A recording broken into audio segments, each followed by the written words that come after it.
Hello, Stephen White, Steve Arts 89, formerly Trek Boy 89. Pet Sematary.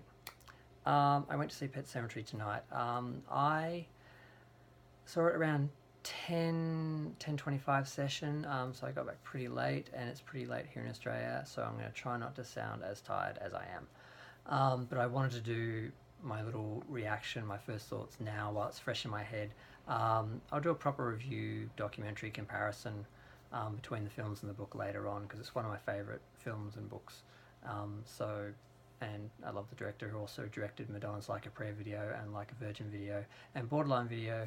So I love her. She's one of my favourites. So I'll do that later. This is just my first thoughts, my just initial reaction. Now, I didn't watch any of the previews. I didn't want to know anything. I wanted to go into the film blind and just see, just experience it and try and see it as its own film and not be too hung up on it being like the original. Um, and then I made the mistake of messaging a friend because the original was one of those films I grew up with. It was the first film horror film I ever saw, and it scared me. Spoilers: when Gage is stalking Judd in the house, I was literally like covering my eyes. I was that young and it scared me that much, which I love. I love that memory because obviously that I didn't stay that innocent that long. And it's one of those films that I bought on video and I bought on DVD and I always had a copy of it, and I watched it just randomly, regularly, and I had friends who we watched it together and they all loved it, and everyone I know sort of, it was one of the films we all watched because it's just a great film and something everyone can relate to. And I kind of that my town was kind of a little bit like that as well, so I think that kind of helps when you see films and movies that sort of are like the environment you live in that you relate to. Obviously they live with you a bit longer than other films, so I didn't want my expectations to ruin it. And then, like I said, I made the mistake of asking a friend of mine if she watched the previews, and then she told me and spoiled one of the biggest parts of the film, that instead of Gage dying, Ellie dies. So I had to get over that because that's a big thing. I never tell people what happens in films, and I never want people to tell me what happens in films. I often don't watch previews because I don't want things ruined, especially horror movies, because they will ruin all the jump scares. And even if they just show a couple of frames, I will see it before it happens and it will ruin it for me. So I was a bit upset about that, but it doesn't change the film in some ways anyway. And obviously you sort of see it coming, and it's not really a twist ending or anything like that, so it was okay. So, so I don't think I missed anything. I got in as the credits were on, and John Lithgow's credit was on because I was just so late getting ready, and where I live near the cinema, in Northland Plaza, Northland. The two nearest places to me are Northcote Plaza and Northland. And Northland's about 20-25 minutes walk, and there's no public transport late over there, so usually I just walk over if I'm going to see a late movie and I walk back. It's really fine. I enjoy the time to think about the movie afterwards, but I was in a rush. I was running to get there. I literally got there, walked in dark, the credits are on. People were like annoyed that I came in, I think. But I went down the front, and I don't think I missed anything. I hope there wasn't anything important at the very start. If there is, please feel free to tell me in the comments. So the film goes along for quite a while. It's fairly consistent to the original, and although I found it hard to connect to Lewis, and I hope it's not just the superficial fact that he was nowhere near as attractive as the original, but I didn't feel I didn't feel connected to him. I didn't empathize with him. I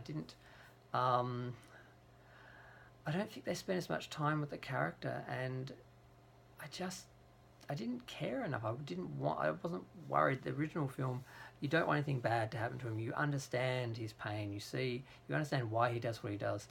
This portrayal, I'm not really sure. I sort of felt like when he drugged Judd and stuff, so he could. It's like it was too planned, premeditated. It wasn't like desperation and just reacting just out of pure grief. So that didn't work. And that's sort of, I think that's sort of through the film, that sort of, I'm not quite sure what it is.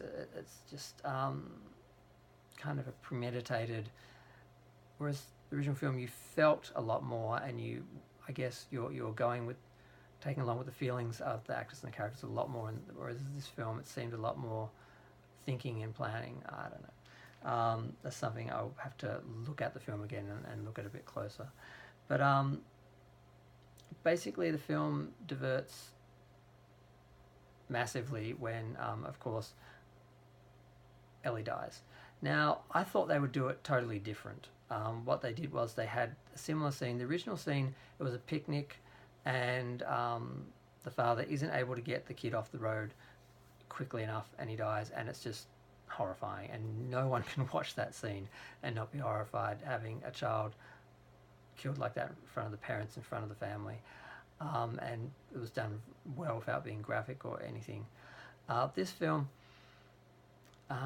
he goes towards the road, and of course, if you hadn't seen all the previews, because I didn't see the previews until after the film, and I noticed the first preview didn't really reveal too much. The second one did, and the third one really focused on the child coming back and being back, which is a bit of a reflection of the film, but kind of surprising that they showed that much.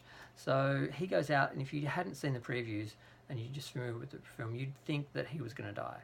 And then Church comes along down the road, and Ellie goes out to meet him, and when Lewis grabs the child, he actually gets there and it saves his son, but the truck swerves, and the trailer part comes off and hits Ellie and kills her. So it is a bit of a surprise. If you don't know, you would have been surprised, but obviously I knew. So, but I was surprised how they did it, and I thought they would have totally wrote a different scene, and she would have died at school or some other circumstance. So there's an element missing where you sort of dealt with Ellie dealing with the death, whereas this one, obviously, Gage is not really doing anything but crying, and he doesn't really understand what's happening. So there's an element sort of missing there, and they kind of replace that grieving with the actual experiencing of coming back from the girl. So what happens is he buries her, she comes back, and unlike in the other film where we don't get much time with the dead when they come back, basically Gage is they're like monsters, and they're treated. You fear them coming back. They're more mysterious, and you don't spend much time with them. And Gage goes after Judd, and then comes back to his father. You don't. He has to kill him. It's he understands what he's done. He knows his mistakes. There's some redemption there. Whereas this film, he just sits with his daughter, and it's interesting. The actress, the girl, does a very good job of. They do a decent job of going through the reality of being conscious of being brought back, and that she knows she's dead, and it's like she's evil and she knows she's evil, and I don't know if. Is it a lack of having a soul that when they come back that causes it? Is it that another demon has taken, a devil or a spirit has taken over the body, and that's why they come back evil? And they kind of get into that a bit, but still don't really explain it. And it's not as satisfying. You have the initial curiosity of what's it going to be like, how is he going to react, what's she going to be like, and the actress does do it very well, and it's very creepy at first. The reality of living with a reanimated corpse, someone you love that's not who you thought they were, and it plays well for a little while. Then it gets old, and then the mother comes back, and she goes through the same thing. They kill the mother. Ellie buries her. She comes back and actually kills the father when he's trying to kill Ellie, because he knows what she is and that she's evil, and she's already killed 2 people. And then the end of the film, after they burn down Judd's house, Gage was left in the car and told not to let anyone in, and you see him, and he can tell there's something wrong with his family, and then you hear the car unlock, and you know that they take him, they kill him, he's reborn as well, and they're all dead together. So it's not like the original film where Ellie survived and she went on, and Mary Lambert was originally going to do, the sequel was going to focus on Ellie surviving and dealing with death, and then going back to the Pet Sematary for whatever reason. I'm not sure of the exact details of the script, but I guess it's similar to what happened in the sequel, where it's a boy who's grieving for a mother, and then he brings back his people, and it all goes horribly wrong. But yeah, it's not as satisfying. It's not a bad film. It's not a bad horror film. It's not even a really bad take of Pet Sematary, but they did just divert too far. They spent too much time with the aftermath, that any mystery or fear or anxiety is replaced with just gore and fighting, and it's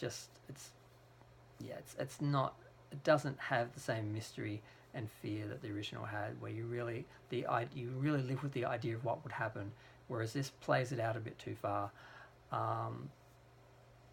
I don't know if everyone will agree with me. I watched a few reviews from a few other people and was surprised that some other people weren't satisfied with it and were actually quite a lot harsher on the film than I was.